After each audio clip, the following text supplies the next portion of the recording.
To Gaza now, where the Civil Defense Agency says at least 62 people were killed by Israeli forces on Wednesday, with at least 40 dead in Gaza City. Israel has dramatically intensified its offensive in the north of the enclave, with ground forces going in to seize the biggest urban centre in the Palestinian territory. The army claims thousands of Hamas fighters are still there, but hundreds of thousands of civilians also remain. Those who fled describe a relentless bombardment and a city in ruins. Warning leaflets dropped from above by the Israeli military. 63-year-old Abu Ahmad picks one up. It tells him, "You're in a dangerous place. You have to evacuate immediately, even if on foot." But he says he won't leave. Where would we go? I'm not going. There's nowhere to go. If we're going to die, then I will die here. Officials under the Hamas-run health ministry say the intense bombardment in the last 24 hours has killed dozens, and that the death toll from the 2-year war in Gaza has now surpassed 65,000. The situation in the Gaza Strip is catastrophic and tragic. The world must stop these massacres and stop the invasion of Gaza City and emptying it of its population. This comes as Israel is sending more tanks and troops into the territory, pressing on with its new ground offensive in Gaza's largest city. Israel says it is the last Hamas stronghold. Once home to 1 million Palestinians, the city is now facing a mass exodus. Israel's military says more than 350,000 residents have already left. Scenes of Palestinians fleeing showed heavy traffic on the road leading south. Israel now says it has opened an additional exit route, the Salah ad-Din Road, temporarily for just 48 hours. A narrow window for Gazans still in the city to escape before the fighting intensifies even more. Ahmad Alhendawi is Middle East Director at Save the Children. He joins us from Amman. Tell us about the situation in evacuating Gaza City. So many children are involved, so many without parents. What sort of support are they getting in escaping the violence? We are hearing from our partners in Gaza about these desperate scenes that your report just captured. The scenes in Gaza are inhumane. These orders, or the so-called evacuation orders, which in fact they are displacement orders that have been received for almost 9 out of 10 Gazans over the past 2 years. And many of the Gazans have been told to relocate and be displaced more than once. They are witnessing today another apocalyptic scene of being asked to leave the Gaza City, which is just a reminder for the viewers, is the epicenter of the famine that was just declared a couple of days ago, is the epicenter of the genocide that the UN Commission just talked about a couple of days ago. And what we're seeing as one of the person interviewed in this report, talking go to where and how. Yesterday, I was talking to some of our staff on the ground. They were telling us about how difficult it is even to leave this Gaza City or to follow these displacement orders. One of our colleagues told me yesterday that it took her over 15 hours just to complete that trip. That she was among the lucky ones that they found vehicle even to take that trip. Gaza City is the home for close to 500,000 children. Weakened, suffered from famine with the weak bodies, and today they are being told to evacuate. The international community wants to put pressure on Israel. The EU proposing sanctions. Would this make a difference for people in Gaza City right now?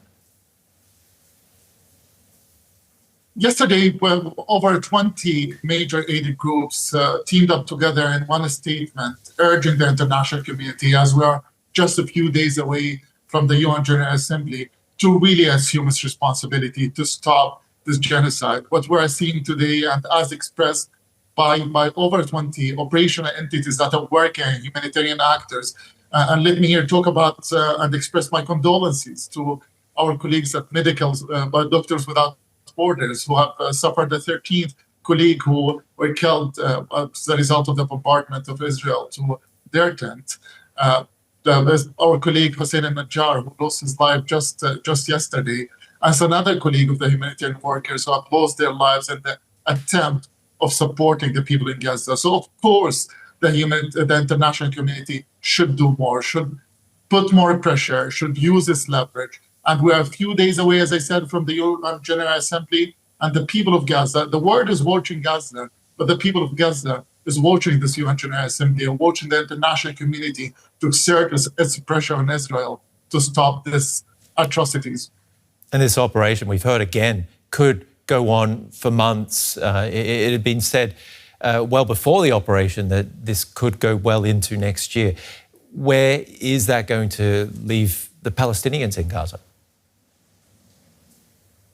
And that's really the question.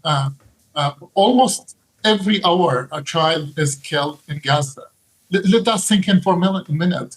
Almost a classroom of children is being killed on a daily basis. Where in the world that would be acceptable? It's this current side that has tested almost every human limit for anyone living in Gaza. And we cannot leave them alone. And we cannot accept this to continue for more months. As I said, every possible human limit has been tested for people in Gaza. Yesterday, in talking to our team in Gaza, one of them asked me, if I speak to the media, I need to tell them this. I'm sharing his words. He said, we're living through hell. If you want to see hell, that's what we're living through. And they have exhausted all words, exhausted all means to try to shed light onto this humanitarian catastrophe. Gaza today is the hell that is being witnessed by over 2 million Gazans and over children that have really lost over the past 2 years their basic rights to childhood. Over 20,000 children have been killed, over 65,000, and these are not numbers, these are named individuals, if anyone would doubt the numbers. So this has tested the Gazans, and today the international community is being tested, whether it will allow this to continue or we're going to put an end for this suffering, stopping the killing, bringing a ceasefire, allowing humanitarian aid to enter, and allowing the people in Gaza, especially children, to find a light at the end of this unbelievable tunnel that they have lived through over the past 2 years. Ahmad Alhendawi, Save the Children, thank you very much for being on our show today. Our correspondent Emily Gordine is following developments from Jerusalem.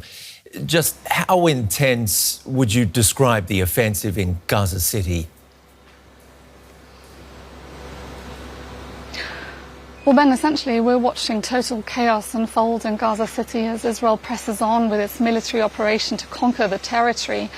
Dozens of people were killed by Israeli strikes yesterday. A blackout also meant that many people couldn't be reached in Gaza City and across northern Gaza.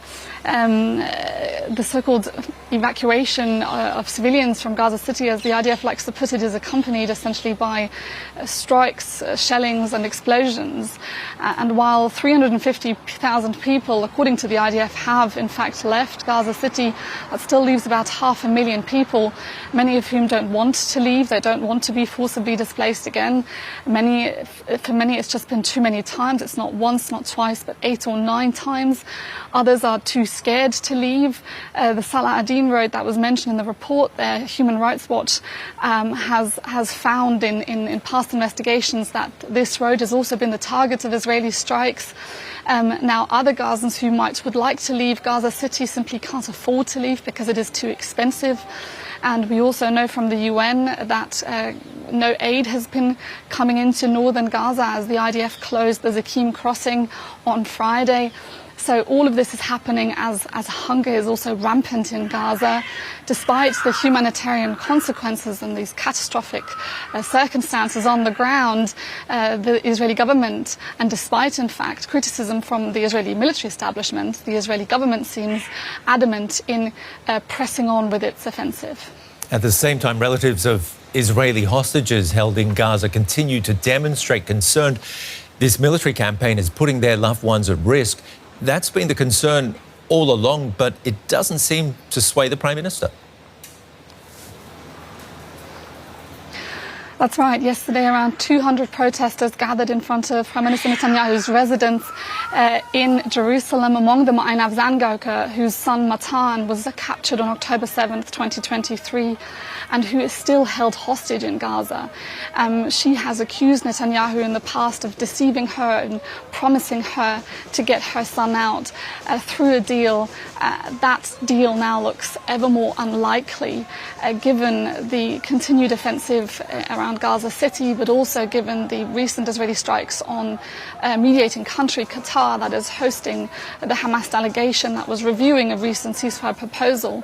Now, the desperation that is displayed by Einav Zangauker, I think, is very much representative of how many Israelis feel. It is a sense of hopelessness or a sense of helplessness, really, in the face of this war. Many want this war to end. They want to see the return of the hostages. A large majority of Israelis want to see a ceasefire deal, but this Israeli government so far has not really acquiesced to these demands. Emily Gordine with the very latest for us from Jerusalem. Thank you.